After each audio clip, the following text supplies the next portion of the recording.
আজকে হাঁড়িতে রান্না বসালাম। এটাকে হাঁড়ি না বেশ কি বলে জানি না, আমার মা এটাকে সসপ্যান বলতো। এটাতে রান্না বসালাম। আর ইন্ডাকশনে এরকম চিকনা হাঁড়িগুলোতে রান্না করলেই সুবিধা হয়।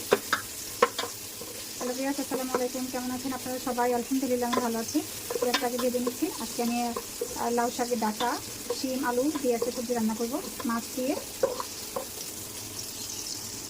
পেঁয়াজটা ভাজা হয়ে গিয়েছে। এখন আমি এখানে মশলা দিয়ে দিব। এখানে আদা রসুন বাটা, সামান্য একটু হলুদ, জিরা আর হলো একটু লাল মরিচের গুঁড়া দিয়ে দিলাম। এখন এই মশলাটা একটু কষিয়ে নিব।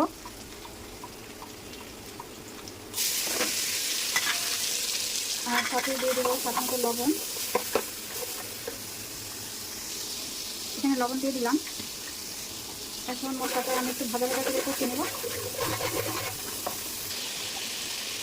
কষানো হয়ে গেছে। এখন আমি মাছটা দিয়ে দিব। এখানে পাঙ্গাস মাছের মাথা, কাঁচা, লেজ এগুলো দিয়ে এখন আমি একটু ভালোভাবে কষিয়ে নেব। আমি এগুলো কিন্তু ভাজিনি, এগুলো আমি একটু কষিয়ে রান্না করব।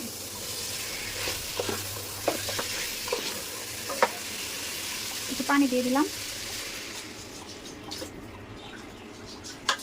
এটা একটু সেদ্ধ হওয়ার জন্য অপেক্ষা করব।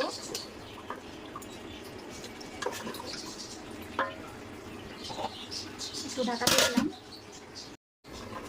মাছটা সেদ্ধ হয়ে গেছে। এখন আমি একটা বাটিতে উঠে নেব।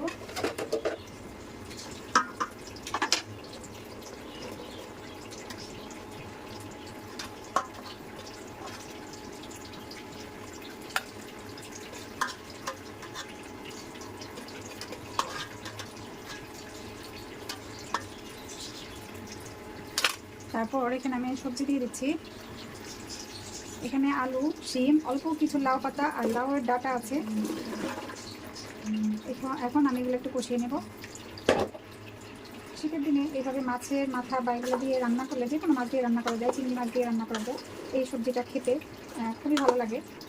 আর শীতের দিনে লাউ শাক কিন্তু এমনিতেই ভালো লাগে, লাউ, শিম।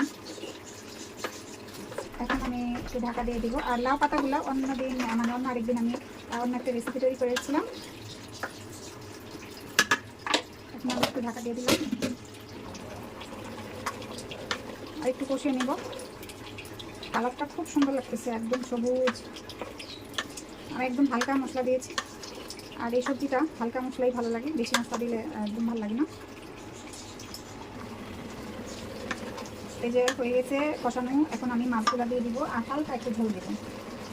উপরে উপরে মাছগুলা বিছিয়ে দিলাম।